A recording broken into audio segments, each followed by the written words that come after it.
All right, so we've had this mortar sprayer for a while now, and the biggest problem by far that we had was finding a compressor that was able to run it.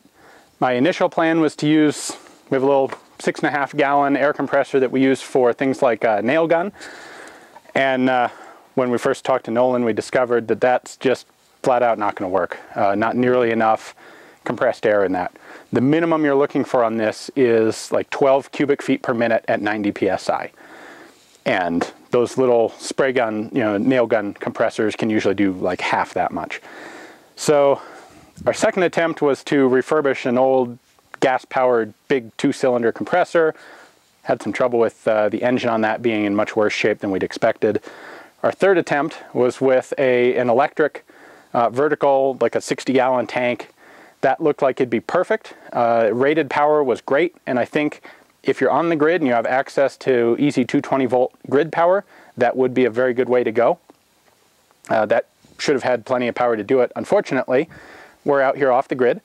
The solar systems out here aren't configured to provide 220 volt power. Our generator was, and we figured, well, hey, a 5 horsepower portable generator ought to be just fine to do it. Well, after some discussion with the company that made that compressor, they told us that flat out, no way, an electric generator can't handle the startup load on it. So our last attempt, which thankfully worked out, was a little gas-powered portable compressor.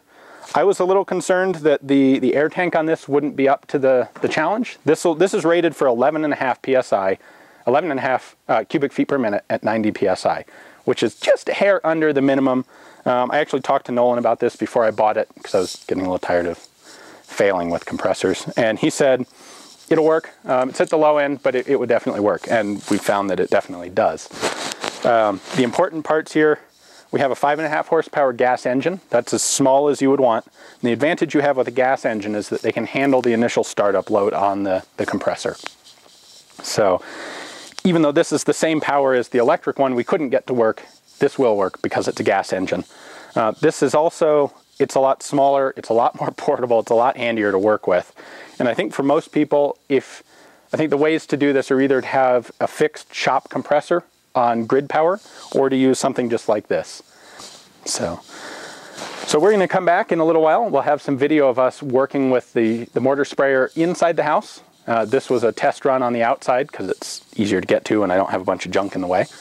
And I'm really excited to get that working on the inside where I can do ceilings and walls and make the house more livable. Hey guys, I'm Ian. Thanks for tuning in again to The Independent Spirit.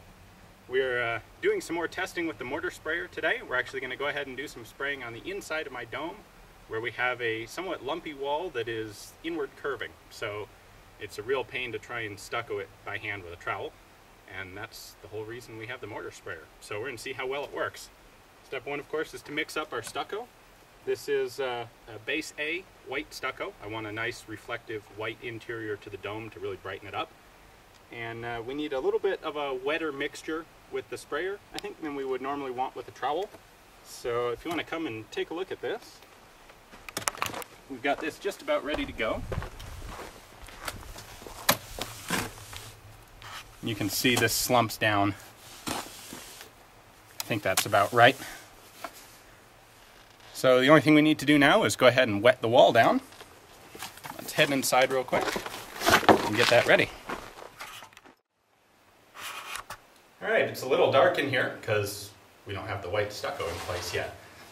I did the bottom half of this wall by hand with a trowel. We're going to go ahead and finish the top of it with the sprayer and see how they compare. So I just need to wet the wall down first. When you're doing stucco, you always want to have a nice wet base to attach to. That helps the stucco bond to the wall.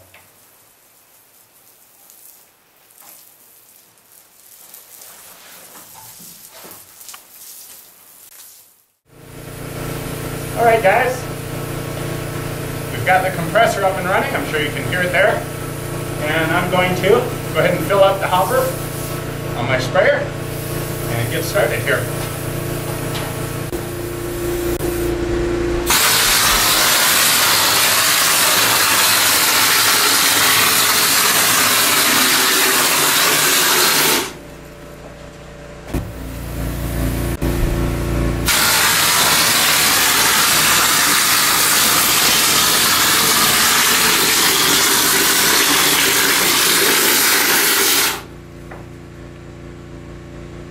So this is covering really well. Goes through stucco pretty fast, but that's a good thing because I want to get this wall covered fast. Normally you'd want to have a second person helping you load. My second person's running the video camera right now. Let me get some more in there.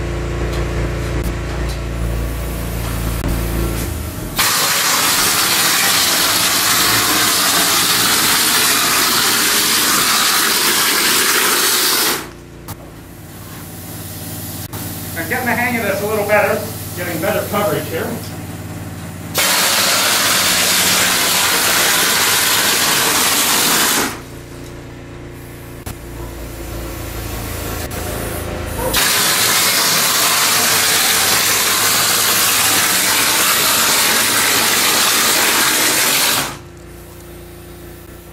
Alright, so I have this very lumpy texture from the sprayer, which is cool, but it's not what I'm going for on the inside.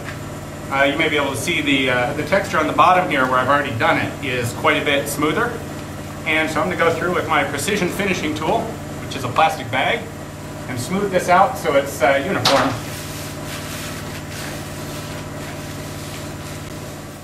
Alright guys, so we haven't done the whole house yet, but we've done a good representative sample on the inside.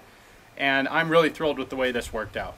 This mortar sprayer is going to be an immense help for me on the inside of that dome, just because the texture and the angle of the walls makes it really, really difficult to do with a trowel. So we found that this gets about the same amount of coverage for a bag of stucco as a hand trowel did, which I'm happy to see.